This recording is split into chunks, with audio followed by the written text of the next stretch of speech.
Tengah malam Yongki terbangun. Tidak disangka jika istrinya masih terjaga. Kamu kenapa belum tidur istriku? Tanya Yongki heran. Sebutan istri membuat Indria gagal fokus dan gugup. Aku tidak bisa tidur Mas Yongki. Jawab Indria lemas. Yongki memeluk Indria. Menganggap jika istrinya sedang butuh kasih sayang. Tetapi Indria justru merasa semakin gugup dan jantungnya berdebar-debar kencang.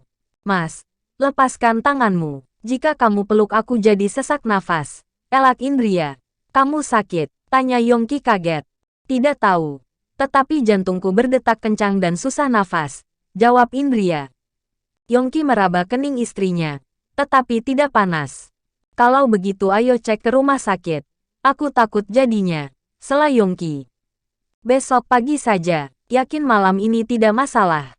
Iya. Ya sudah. Apakah kamu lapar? Iya mas. Jawab Indria tak tahan dengan tatapan suaminya yang bagaikan elang. Kamu tenanglah dulu. Biar aku carikan minuman hangat dan makanan. Mau apa? Teh hangat saja. Sama nasi goreng. Tidak ingin yang lain lagi. Jawab Yongki langsung bangkit dari tempat tidurnya. Tidak, oke. Pesanan siap datang. Indria tersenyum. Mendapat perhatian dan kasih sayang benar-benar membuat hati melayang. Saat Yongki sudah pergi, lagi-lagi ponselnya berbunyi.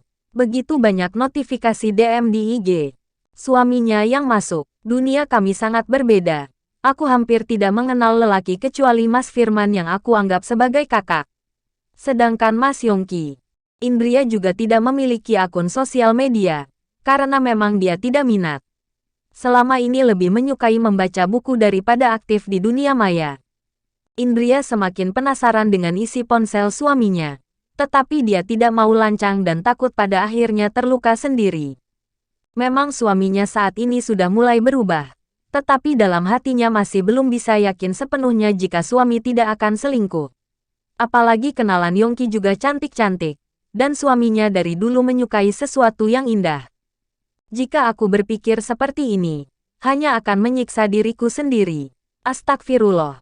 Semoga aku bisa dilindungi dari pikiran dan prasangka buruk. Batin Indria. Mungkin karena tidak sholat, makanya hatinya tidak bisa tenang. Indria memutar sholawat syahdu penyejuk hati. Di ponselnya sendiri, tidak lama kemudian Yongki masuk, membawa nampan berisi nasi goreng dan teh hangat. Kenapa kamu tampak gelisah? Tanya Yongki cemas. Tidak apa-apa. Mungkin karena tidak sholat jadi jiwa kurang tenteram. Dengan mendengarkan sholawat biasanya jadi damai. Balas Indria mencoba untuk tersenyum. Bagaimana kalau mendengarkan aku sholawat? Tawar Yongki. Kamu bisa? Tanya Indria dengan tatapan meragukan. Bisa dong. Umi atau Abah tidak pernah bercerita ya kalau dulu saat SMP aku adalah vokal sholawatan dan menang juara murotal. Serius mas? Pekik Indria. Loh, masa aku bohong? Dulu masa kecilku aku ini jadi kebanggaan. Tapi setelah masuk SMA aku mulai nakal karena berteman sama berandal. Jawab Yongki meringis. Kalau gitu coba aku dengarkan. Pinta Indria. Ya makan dulu dong. Nanti nasinya keburu dingin. Iya. Kamu tidak laparkah? Aku sudah kenyang. Tapi kalau kamu suapi juga boleh. Jawab Yongki. Indria sungguh tidak tahan ingin mengolok-olok suaminya. Tadi bilang tidak lapar tetapi separuh lebih dari nasi gorengnya yang menghabiskan adalah Yongki. Mas, sebenarnya yang lapar itu aku atau kamu sih? Sindir Indria. Sebenarnya aku sudah kenyang. Tetapi segala sesuatu yang dari tangan kamu terasa enak. Jawab Yongki menghabiskan sisa teh hangatnya. Indria hanya tertawa. Suaminya ini sangat konyol sekali. Tetapi menyenangkan. Mengimbangi sikapnya yang serius dan pendiam. Setelah Yongki meletakkan piring dan gelasnya ke atas meja, dia langsung duduk di ranjang dan bersandar bantal. Ayo duduklah di sampingku. Aku yakin saat kamu mendengar suaraku akan semakin cinta padaku. Ucap Yongki percaya diri. Aku sungguh meragukanmu mas. Jawab Indria jujur. Kalau ternyata suara aku enak, nanti aku dapat hadiah apa ini? Tantang Yongki. Minta apa? Cium. Ah. Aku sudah bisa menebak isi otakmu yang mesum itu mas, cibir Indria. Yongki ngakak, tidak mengira jika istrinya tahu akal-akalannya. Lagian kamu baik sedikit saja apa-apa minta hadiah. Kalau begitu besok saat aku memasak buat kamu, mengurus kamu, semuanya akan aku hitung dan aku minta bayaran.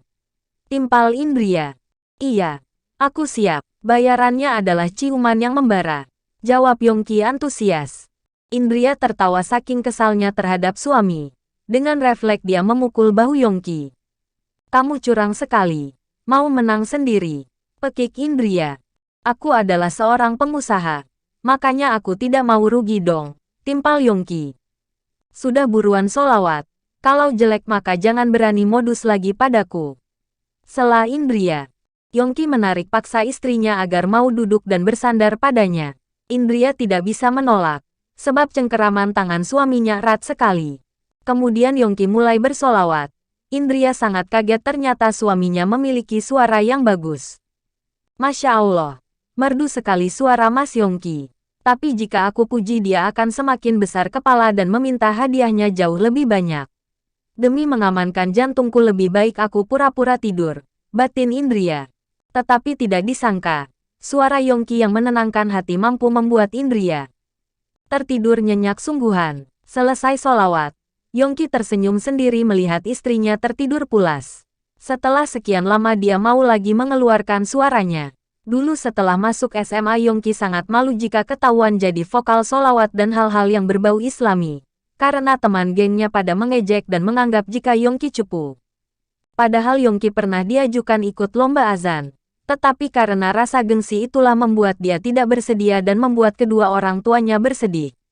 Apalagi Yongki malah mulai ikut pergaulan yang urakan. Tawuran pelajar dan setiap ada konser band pulangnya mabuk. Dan keadaan semakin parah setelah Yongki kuliah di luar negeri. Karena tidak dipantau secara langsung oleh orang tuanya menjadi lupa sholat dan gemar pesta. Tetapi Yongki masih menjaga diri dari obat terlarang dan hubungan badan. Sebab jauh di lubuk jiwanya masih ada setitik iman yang takut dosa. Tetapi saat ini Yongki tidak peduli lagi dengan omongan orang lain. Yang dia inginkan hanya selalu bersama istrinya. Dia ingin memulai hidup baru. Bahagia dan tenteram. Yongki menidurkan istrinya dengan nyaman. Dia juga merelakan lengannya dijadikan bantal. Hadiahnya akan aku minta besok, batin Yongki. Saat tidur Indria tetap saja terlihat cantik. Bisa saja dirinya mencuri ciuman. Tetapi hanya melihat saja sudah terangsang. Jika nekat malah ujung-ujungnya dia yang tersiksa oleh nafsu tak tersalurkan. Punya istri cantik ternyata juga jadi ujian. Gumam Yongki. Kini giliran Yongki yang tidak bisa tidur. Dia iseng membuka ponsel dan menemukan banyak sekali DM dari berbagai kenalannya yang dulu sempat mendekatinya. Yongki melihat status galau Sinta. Sehingga semua tahu jika dia dan Sinta sudah putus. Ah, Sinta membuat bahaya juga nih. Lebih baik aku pasang foto Indria biar tidak ada lagi yang mengganggu aku. Takutnya jika nanti Indria salah paham. Batin Yongki. Bahkan foto profil Yongki juga diubah. Menggunakan foto sama yang dijadikan sebagai wallpaper. Lalu Yongki cukup kaget ada DM juga dari Nadia. Iseng dibuka ternyata kekasihnya yang lama tidak berkomunikasi itu menanyakan kabar dan bertanya siapa wanita bercadar. Yongki iseng juga. Mengaku jika itu adalah istrinya. Tetapi Nadia hanya memberi balasan emo tertawa ngakak. Setelah itu Yongki tidak membalas lagi. Memeluk istrinya dan ikutan tidur.